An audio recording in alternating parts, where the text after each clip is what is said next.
Hello, you are most welcome, ladies and gentlemen, to Real Impartation Moment on Tuesday Night Anatomy with Daniel Okwan.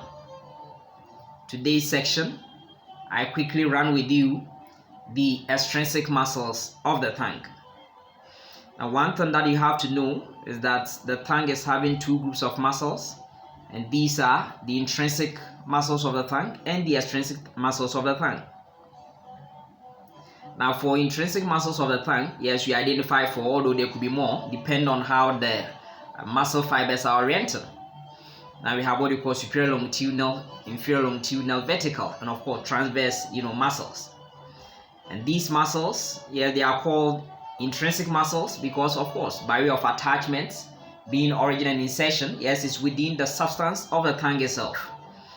And their rule, yes, is to ensure that they change what we call the shape of the tongue. Now, helping to change what we call the position of the tongue, we also have four muscles, and that is what we call the genioglossus, hyoglucius, tyroglossus, and of course palatoglossus. And they are those kind of muscles, we call them extrinsic muscles of the tongue. And that's what we want to review for today's meeting. Now, just like the intrinsic muscles, the extrinsic muscles, their motor supply, yes, is coming from what we call the hypoglossal nerve. That's the cranial nerve 12, with the exception of one muscle which I'll make mention of, which is, actually the palatoglossus muscle. And so, without much ado, let's quickly run through the extrinsic muscles of the tongue. They are so-called extrinsic, yes, because by way of attachment, yes, by way of insertion mainly, it will be in the tongue. By way of origin, it will be coming from somewhere else. So let's run through this one I have for you today. So there we are, a schematic diagram showing you. Yes, so here for little orientation, there's a tongue. Okay, then I have what we call the temporal bone over this area. Yes, you can see the sternal acoustic meatus. You can see the mastoid process. Okay, the stylo process is also here of the temporal bone. We can also see the mandible. Okay, over here, and of course we have what we call, yes, if you look at the mental area of the mandible, that's over here.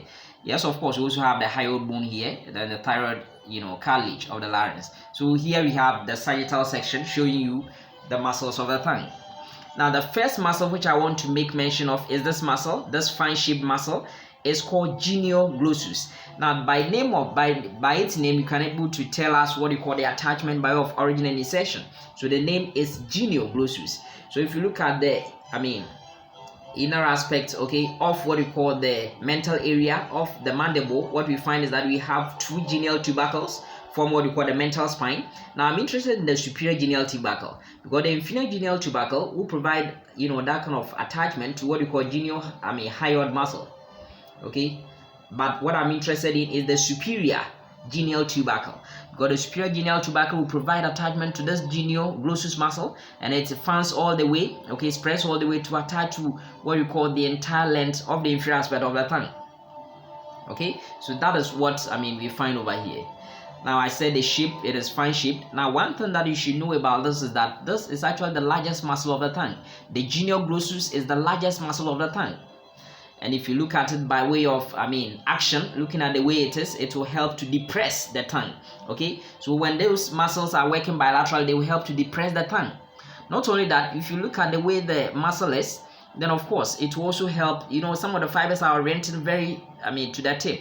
So what happens is that upon contraction, this muscle is also very important in what we call protruding the tongue. Okay, bringing the tongue from falling, ensuring that the tongue will not fall back. Okay, so this muscle, which is the genioglossus, is helping in preventing the tongue from falling back when it contracts. I've already told you the action of muscles, that usually the origin is the point of, that's where the stability is over there, and usually the movable part will be the point of insertion.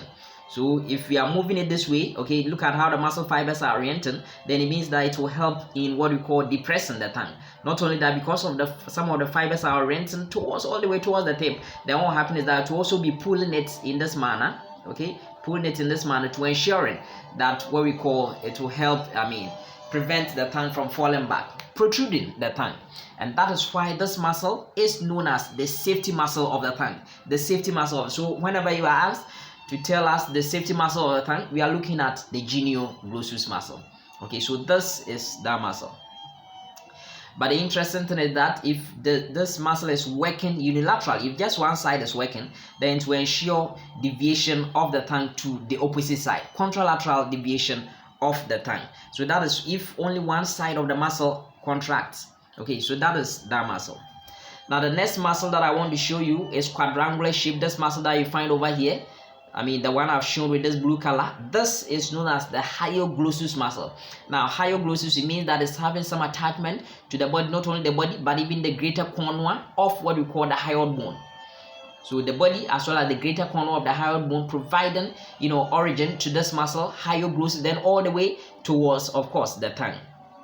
Okay, getting to actually the lateral aspect of what we call the tongue. That is the Hyoglucius muscle.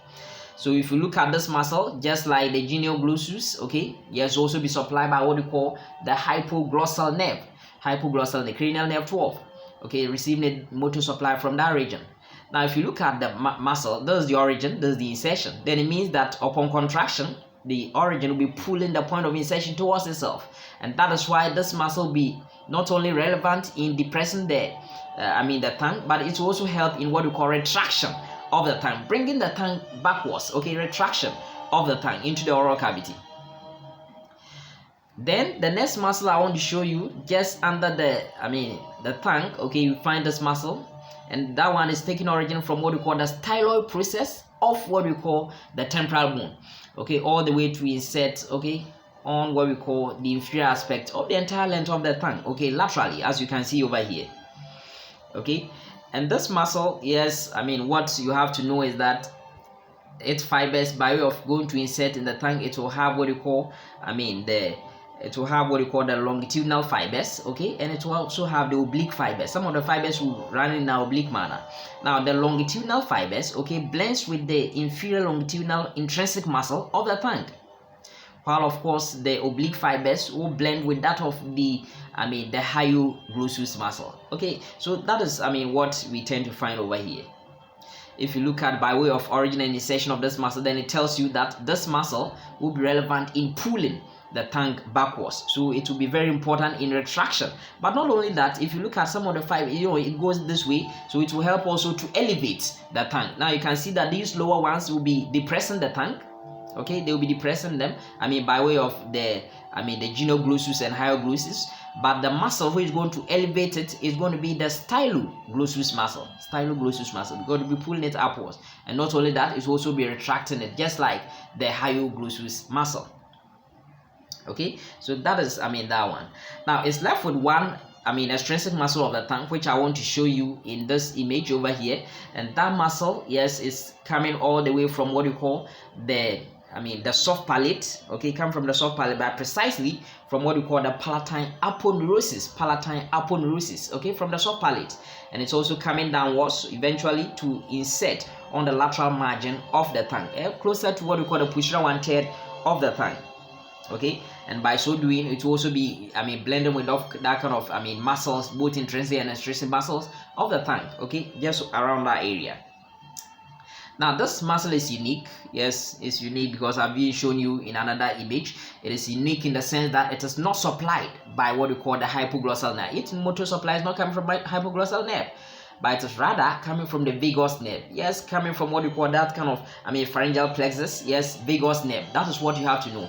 So this one is another good question for you. Which of the following muscles is not supplied by what we call the hypoglossal nerve? And that one, your answer should be what we call the palatoglossus muscle. Okay, from the soft palate, palatine aponeurosis, all the way to the tongue, palatoglossus muscle. Now looking at the way of origin and insertion, then it tells you that this muscle, yes, just like styloglossus muscle, it will also help in what we call elevation of the tongue, and in helping to elevate the tongue, it will also be relevant in constricting what we call the isthmus of forces. Ladies and gentlemen, this is the end of what we call the extrinsic muscles of the tongue. I hope you found it helpful. Yes, we will continue with other important things, so please, if you've not subscribed to this channel, please do so that you don't miss out on important aspects of our anatomy.